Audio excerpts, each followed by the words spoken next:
Hello everyone, welcome to the dynamic govt exam coaching YouTube channel. Friends, ఇవాళ నుంచి daily current affair అయితే update రావడం జరుగుతుంది. So daily miss అవ్వకుండా first నుంచి లాస్ట్ వరకు చూడండి. ఫస్ట్ క్వశ్చన్: ఇటీవల భారతదేశం ఏ దేశానికి చెందిన మోంగ్లా పోర్టు నిర్వహణ హక్కులను పొందింది? ఆన్సర్: బంగ్లాదేశ్ యొక్క ఈ మోంగ్లా పోర్ట్ నిర్వహణ హక్కులను పొందిందండి. అయితే దీనిని మన ఇండియాలో నిర్వహించేది ఎవరయ్యా అంటే ఇండియన్ పోర్ట్ గ్లోబల్ లిమిటెడ్. అయితే 2024లో ఇండియా ఇప్పటి వరకు 2024లో ఇండియా నిర్వహణలో వచ్చిన పోర్టులు మరియు ఎయిర్పోర్ట్ చూడండి. ఈ మూడు కూడా వెరీ ఇంపార్టెంట్ అండి. సో అవి కూడా ఒకసారి చూసేద్దాం. చూడండి, చాబహార్ పోర్ట్ మరియు షహీద్ బెహెస్తి పోర్ట్ ఇది ఇరాన్లో ఉంటుంది. దీని నిర్వహణ హక్కులు కూడా మన ఇండియా పొందింది. దాని తర్వాత సిత్వే పోర్ట్ ఇది మయన్మార్లో ఉంటుంది. దీని నిర్వహణ హక్కులు కూడా పొందింది. దాని తర్వాత చూడండి, మతాలా ఎయిర్పోర్ట్ ఇది శ్రీలంకలో ఉంటుందండి. దీని నిర్వహణ హక్కులను ఇండియా మరియు రష్యా కలిసి పొందాయి. సో ఈ రెండు దేశాలు కలిసి దీనిని అభివృద్ధి చేయనున్నాయి. సో చూడండి ఫ్రెండ్స్, ఈ మూడు వెరీ వెరీ ఇంపార్టెంట్. చూడండి ఫ్రెండ్స్, ఇండియా మరియు బంగ్లాదేశ్ల మధ్య ఎప్పుడు రిపీట్ అయ్యే క్వశ్చన్స్ అండి ఇవి. చూసుకోండి ఒకసారి.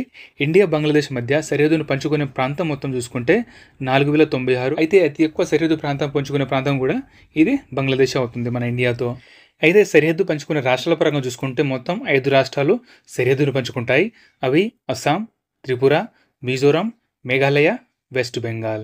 అయితే ఇండియా బంగ్లాదేశ్ మధ్య ఉన్న రేఖ పేరేంటయ్యా అంటే రాడ్క్లిఫ్ రేఖ మరియు జీరో లైన్. ఈ రెండు లైన్లు అయితే మన ఇండియా మరియు బంగ్లాదేశ్ మధ్య ఉంటుంది. అయితే ఇండియా చైనా మధ్య ఉండేది మెక్ మోహన్ రేఖ. ఓకే, ఇది కూడా చాలాసార్లు ఎగ్జామ్లో అడగడం జరిగింది. దాని తర్వాత చూసుకుంటే ఇండియా బంగ్లాదేశ్ మధ్య వివాదాస్పద నది ఏమిటయ్యా అంటే తీస్తా నది అండి. ఇది కూడా ఎగ్జామ్లో చాలాసార్లు అడిగారు. దాని తర్వాత బిమ్స్టిక్ యొక్క ప్రధాన కార్యాలయం చూడండి. ఇది బంగ్లాదేశ్లోని ఢాకాలోనే ఉంటుంది.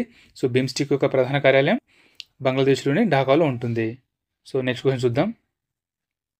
ఆసియాలో మొట్టమొదటి గ్రీన్ జింక్ బ్రాండ్ అయిన ఈకోజెన్ను ఎవరు ప్రారంభించారు? ఇది కూడా చాలా ఇంపార్టెంట్ అండి, అందుకని తీసుకోవడం జరిగింది. అయితే దీనిని ప్రారంభించింది మన ఇండియన్ అయిన హిందుస్థాన్ జింక్ లిమిటెడ్ దీనిని ప్రారంభించడం జరిగింది. అయితే జింక్ కంపెనీ పరంగా చూసుకుంటే ఇండియాలో అతిపెద్ద జింక్ కంపెనీ వచ్చేసి ఈ హిందుస్థాన్ జింక్ లిమిటెడ్. దీని యొక్క స్థాపన 1966లో జరిగింది. ప్రధాన కార్యాలయం రాజస్థాన్లోని ఉదయపూర్. డైరెక్టర్ ఎవరయ్యా అంటే అరుణ్ మిశ్రా. అయితే జింక్ యొక్క రసాయన ఫార్ములా కూడా చాలాసార్లు అడగడం జరుగుతుంది. దీని యొక్క రసాయన ఫార్ములా వచ్చేసి ZN.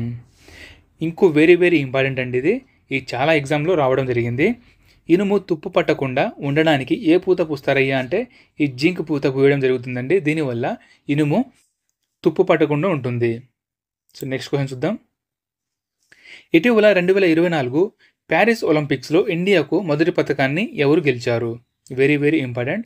2024 Paris Olympics. అంతేకాకుండా ఒలింపిక్ చరిత్రలో షూటింగ్లో పథకం గెలిచిన మొదటి భారతీయ మహిళ కూడా ఈ మను బాకర్. ఓకే, మను బాకర్ గారు గెలిచారండి. విభాగం అడిగితే 10 మీటర్ల ఎయిర్ పిస్టల్లో గెలవడం జరిగింది. అయితే ఏ మెడల్ గెలిచారు కూడా అడుగుతారు. బ్రోంజ్ మెడల్ అండి. బ్రోంజ్ మెడల్ గెలవడం జరిగింది. దీని తర్వాత సెకండ్ మెడల్ కూడా గెలవడం జరిగింది. అది కూడా బ్రోంజే, అది మిక్స్డ్ డబుల్లో. సో దాంతోపాటు ఇతర క్వశ్చన్లు చూసుకుంటే ఒలింపిక్ చరిత్రలో మొదటి పథకం గెలిచిన మొదటి భారతీయ వ్యక్తి ఎవరయ్యా అంటే KD జాదవ్ గారండి. ఈయన కుస్తీ అంటే రెజ్లింగ్లో గెలవడం జరిగింది. ఒలింపిక్స్లో మొదటి పథకం గెలిచిన మొదటి భారత మహిళ ఎవరయ్యా అంటే కరణం మల్లేశ్వరి. ఈమె వెయిట్ లిఫ్టింగ్లో గెలవడం జరిగింది. సో ఈ క్వశ్చన్లు ఉన్నాయి కదా, వెరీ వెరీ ఇంపార్టెంట్గానే తీసుకోవడం జరిగింది. సో ఒకసారి రివిజన్ చేసుకోండి. సో నెక్స్ట్ క్వశ్చన్ చూడండి. CREA యొక్క అర్ధ సంవత్సర గాలి నాణ్యత అంచనా ప్రకారం ఇండియాలో అత్యంత కలుషితమైన నగరం ఏది? సో ఇది కూడా చాలా ఇంపార్టెంట్ అండి. ఆన్సర్ వచ్చేసి బర్నీ ఘాట్. బర్నీ ఘాట్ ఎక్కడుందయ్యా అంటే అస్సాం మరియు మేఘాలయ సరిహద్దుల్లో ఉంటుంది. అయితే ఫస్ట్ ప్లేస్లో ఈ బర్నీ ఘాట్ ఉంది. సెకండ్ ప్లేస్ హర్యానాలోని ఫరీదాబాద్. Third place Delhi. చూడండి, ఇక్కడ CREA అని చెప్పుకున్నాం కదా, దీని యొక్క ఫుల్ ఫామ్ చూడండి, centre for research on energy and clean air. అయితే అత్యంత వాయు కాలుష్య దేశాల్లో మన ఇండియా స్థానం చూసుకుంటే 3వ స్థానంలో ఉంది. అయితే ఇండియాలో బెస్ట్ ఎయిర్ క్వాలిటీ పరంగా చూసుకుంటే ఇంపాల్ నగరం మొదటి స్థానంలో ఉంటుంది. సో నెక్స్ట్ క్వశ్చన్ చూద్దాం. ప్రపంచ హెపటైటిస్ దినోత్సవం ఏ రోజు జరుపుకున్నారు? ఆన్సర్ జూలై 28న ఈ హెపటైటిస్ దినోత్సవం జరుపుకోవడం జరిగింది. చూడండి, ముందుగా హెపటైటిస్ అంటే ఏమిటో చూద్దాం. కాలం యొక్క వాపును హెపటైటిస్ అంటారు. ఈ హెపటైటిస్ 5 రకాలుగా ఉంటాయి. అవి ABCDE. దాంట్లో ఎక్కువ ప్రమాదం కలిగే B మరియు C చాలా ప్రమాదం కలిగినవి. అయితే హెపటైటిస్ బి వ్యాక్సిన్ కనిపెట్టింది ఎవరయ్యా అంటే డాక్టర్ బ్లూంబర్గ్. ఈయన కనిపెట్టడం వల్ల 1976లో ఈయనకు నోబెల్ బహుమతి కూడా వచ్చింది. అయితే ప్రపంచంలో హెపటైటిస్ బి మరియు సి పరంగా అత్యధికంగా ఉన్న దేశం ఏమిటయ్యా అంటే మొదటి స్థానం చైనా ఉంది, సెకండ్ ప్లేస్ మన ఇండియా. అయితే ఇటీవల ఇండియా డెవలప్ చేసిన హెపటైటిస్ వ్యాక్సిన్ పేరు ఏమిటయ్యా అంటే హెవిష్యూర్ అండి. ఇది ఇండియా డెవలప్ చేసింది. సో ఇది కూడా చాలా ఇంపార్టెంట్, గుర్తుంచుకోవాలి. ఈ మధ్య కాలంలోనే ఈ కరెంట్ అఫైర్లో వచ్చింది హెవిష్యూర్. ఓకే. అయితే దాంతోపాటు చూడండి, మానవుడిలో అతిపెద్ద గ్రంథి, ఆ మానవుడిలో అతిపెద్ద గ్రంథి కాలేయం. ఓకే, కాలేయం అతిపెద్ద గ్రంథి. ఇది కూడా చాలాసార్లు ఎగ్జామ్లో రావడం జరిగింది. దాంతోపాటు శరీరంలో రసాయనిక ప్రయోగశాలని అంటారు. సో ఇవి కూడా గుర్తుంచుకోవాలి, ఇంపార్టెంట్ ఇవి. సో వీటి రిలేటెడ్ క్వశ్చన్లు కూడా మనం డిస్కషన్ చేసుకోవడం వల్ల వాటి మీద మినిమం అవగాహన అనేది ఉంటుంది. సో ఫ్రెండ్స్, చిన్న అనౌన్స్మెంట్. ఫ్రెండ్స్, 2024 జనవరి నుంచి జూలై వరకు మొత్తం కరెంట్ అఫైర్ అయితే మన యాప్లో అప్లోడ్ చేయడం జరిగింది. సో యాప్లో చూడండి, మొత్తం జనవరి నుంచి జూలై వరకు 7 నెలల కరెంట్ అఫైర్ అయితే అందడం జరుగుతుంది. మరియు సదస్సు సమావేశాలు మోస్ట్ ఇంపార్టెంట్ క్వశ్చన్స్, ప్రధాన ఆపరేషన్లు ఇంపార్టెంట్ క్వశ్చన్స్, స్పోర్ట్స్ మరియు అవార్డ్స్ వెరీ ఇంపార్టెంట్ క్వశ్చన్స్, దాని తర్వాత నివేదికలు, గ్రాండ్ స్లామ్స్లు, ప్రజెంట్ నియామకాలు, అవన్నీ ప్రజెంట్ అయితే వెరీ వెరీ ఇంపార్టెంట్గా ఇవ్వడం జరిగింది. ఓన్లీ ఇంపార్టెంట్ క్వశ్చన్ మాత్రం ఇవ్వడం జరిగింది. అది కూడా చాలా తక్కువ రేట్లో అండి, ఓన్లీ 50 రూపీస్ మాత్రమే. సో దీన్ని మీరు డౌన్లోడ్ చేసుకోవచ్చు, ప్రింట్అవుట్ కూడా తీసుకోవచ్చు. ఫ్రెండ్స్, డైలీ కరెంట్ అఫైర్స్ మరియు జిఎస్ మరియు జీకేకు సంబంధించిన డైలీ 10 క్వశ్చన్స్ అయితే ఎగ్జామ్ కండక్ట్ చేయడం జరుగుతుంది. అది కూడా మొత్తం ఫ్రీ అండి, ఆన్లైన్ టెస్ట్గా చేయడం జరుగుతుంది మనం. అయితే దీనికోసం మేము చేయాల్సింది ఒకటే, dynamic exam coaching app download చేసుకోండి. సో డైలీ 7 AM ఈ ఎగ్జామ్ అనేది అప్డేట్ అవుతూ ఉంటుంది.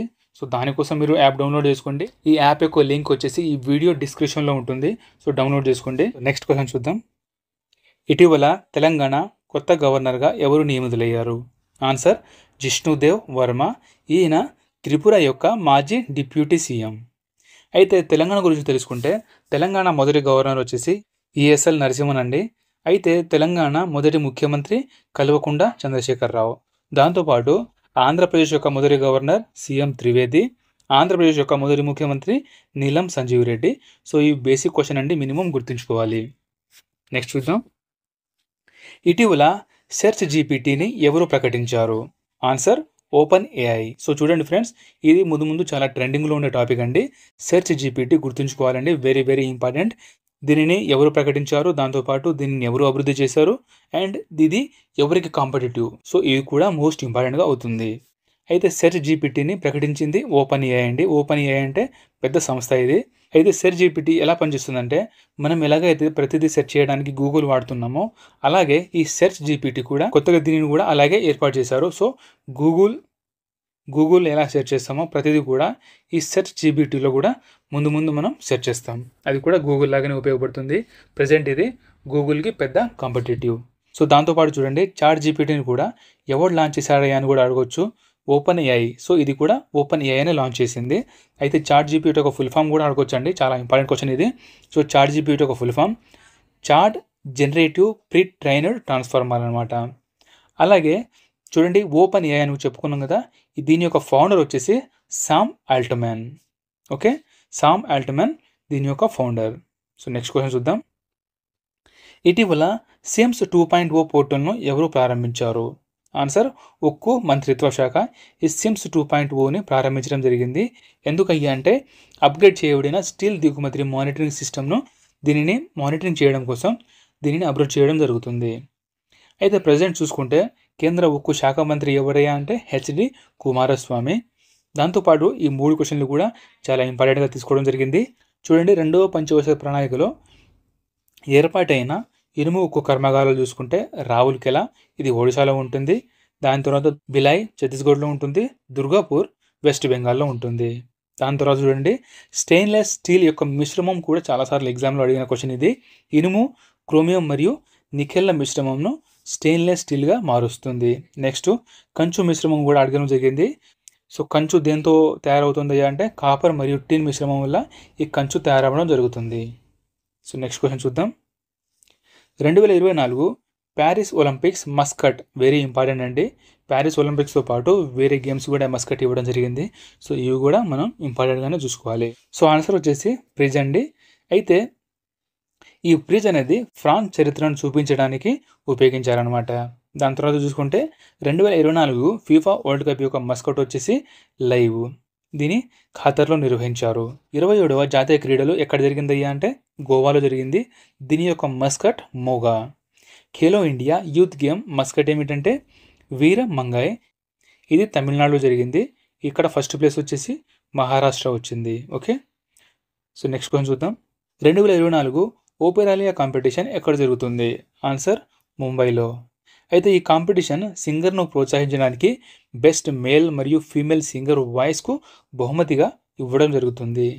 అయితే ఇండియాలో ఇది ఫస్ట్ టైం జరుగుతుంది. ఇది ఎప్పుడు జరుగుతుంది అంటే 2024 సెప్టెంబర్లో. ఎడిషన్ వచ్చేసి 31వ ఎడిషన్.